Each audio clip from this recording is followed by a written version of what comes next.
In the early 1970s, when someone suggested putting Red Fox on television, the reaction was disbelief. Red Fox, the raw, uncensored king of comedy albums, on network TV? It sounded impossible. But when Sanford and Son premiered, it didn't just work, it changed television forever. Red Fox and Demond Wilson became TV's funniest father and son duo, their chemistry so real it felt unbreakable. America laughed with them every week, believing their bond extended far beyond the screen. Then, in 1991, Red Fox died, and Demond Wilson was nowhere to be seen. No funeral appearance, no public tribute, no goodbye. Fans were stunned. What could possibly tear apart one of television's most beloved duos? Was it betrayal? Was it resentment? Or was there a deeper truth hiding behind the laughter? Stay with us, because the real story has been buried for decades, and what you're about to hear changes everything. The show that changed television forever. When Sanford and Son premiered on NBC in 1972, it wasn't just another sitcom, it was a cultural breakthrough. For the first time, millions of Americans welcomed a black father and son duo into their living rooms every week, not as side characters, but as the heart of the story. The show was bold, loud, and unapologetically real, reflecting working-class life in a way network television had rarely dared before. At the center was Red Fox, already a legend in underground comedy, bringing his gritty, streetwise humor to the role of Fred Sanford, a junk dealer in Watts, Los Angeles. His style was raw, sharp, and completely unlike anything on primetime TV. Beside him stood Demond Wilson, a rising newcomer cast as Lamont, steady, thoughtful, and endlessly patient with his father's schemes. Together, they created a rhythm that felt authentic, not scripted. Fred's chaos and Lamont's calm collided in every episode, creating laughter that felt personal and honest. From the very first episode, their chemistry was undeniable, and television would never be the same. Mentor and protege, a bond beyond the camera. In the early days of Sanford and Son, Red Fox didn't just play a father on screen, he became one off-screen as well. Despite his reputation for rough comedy and sharp edges, Fox was deeply loyal to those he believed in, and in Demond Wilson, he saw real potential. Wilson was young, relatively unknown, and still learning the industry, but Fox took him under his wing, guiding him through the pressures of network television.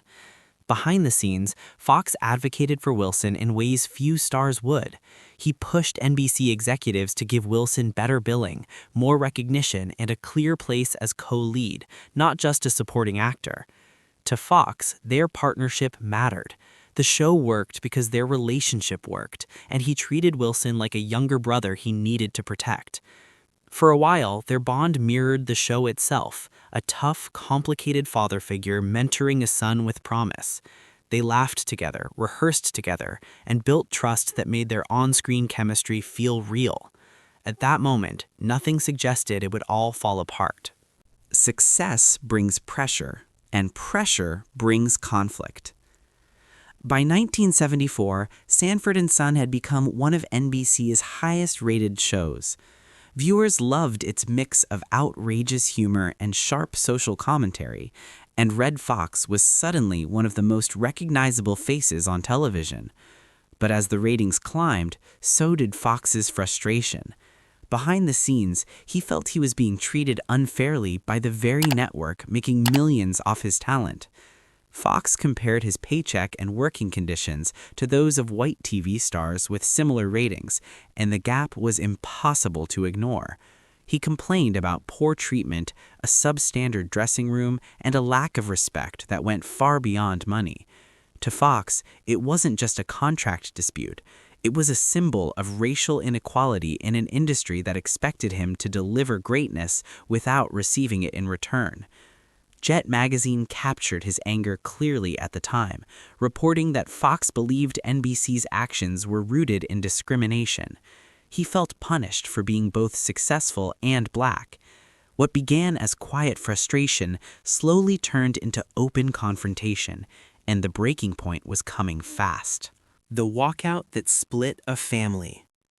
The tension exploded in 1974 when Red Fox walked off the set during the third season of Sanford and Son. It was a shocking move that sent ripples through Hollywood.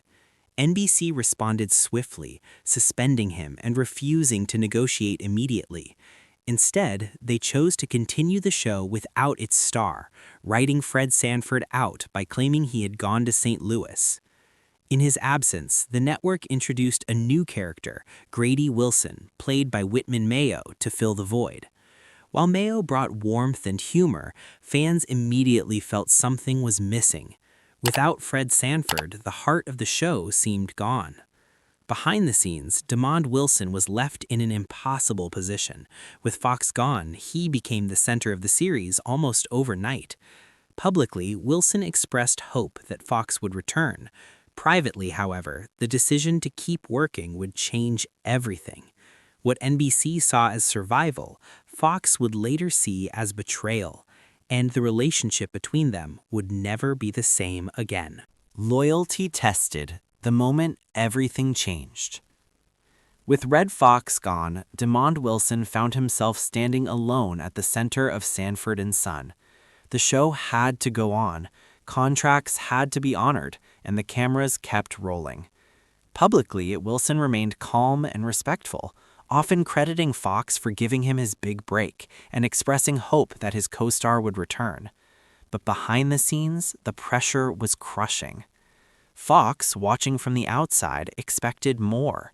In his eyes, Wilson should have refused to work, should have stood beside him, should have forced NBC to negotiate by solidarity.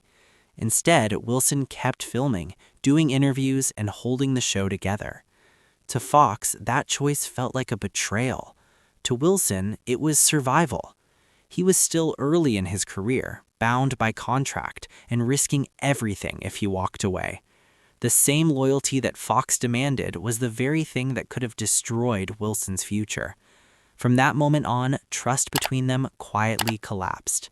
When Foxx eventually returned, the damage was already done, and their relationship would never fully recover. A return without reconciliation.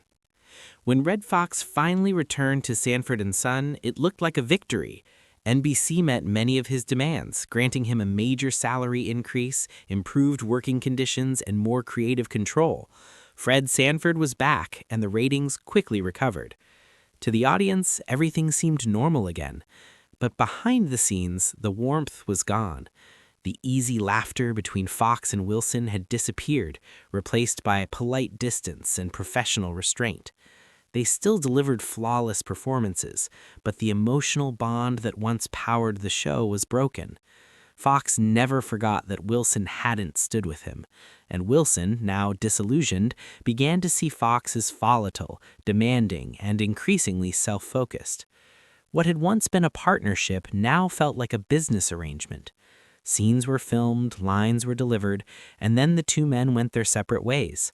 The father and son magic remained on screen, but off-camera, the silence spoke louder than any argument. The show had survived, but the relationship had not. Death without closure. In 1991, Red Fox suffered a sudden heart attack while filming The Royal Family, a new sitcom that many believed would mark his late career comeback. The news shocked Hollywood. Tributes poured in, fans mourned, and the world remembered the man who had forever changed television comedy. But one absence was impossible to ignore. Demond Wilson did not attend the funeral. For years, fans wondered why. Had time softened the feud? Had forgiveness finally come? The answer was painfully simple. When Wilson was asked about it in a 2006 interview on Talking with Tavis, his response was cold and final. "We weren't speaking at the time of his death. I have my reasons." No apology, no tribute, no regret. With that sentence, the last hope of reconciliation disappeared. Red Fox and Demond Wilson, once television's most believable father and son, left this world with their real-life relationship broken beyond repair. Their story ended not with forgiveness, but with silence. A reminder that some wounds, once left untreated, never heal. Their lack of reconciliation remains one of the most painful and unresolved endings in television history. On screen, Fred and Lamont Sanford will live forever as a father and son who fought, laughed, and loved each other. But behind the scenes, reality was far more complicated, shaped by pride, power, money, and silence. The tragedy isn't just that Red Fox and Demond Wilson stopped speaking. It's that two men who changed television together never found their way back to each other. Their story leaves us with a hard question. What matters more, winning the fight or preserving the relationship? Because when the cameras stop rolling and the applause fades, all that remains is how we treated each other when it mattered most. So what do you think? Was this feud unavoidable, or could it have ended differently? Leave your thoughts in the comments. Share this story if it moved you, and don't forget to subscribe for more untold stories behind Hollywood's greatest legends. Thank you for watching.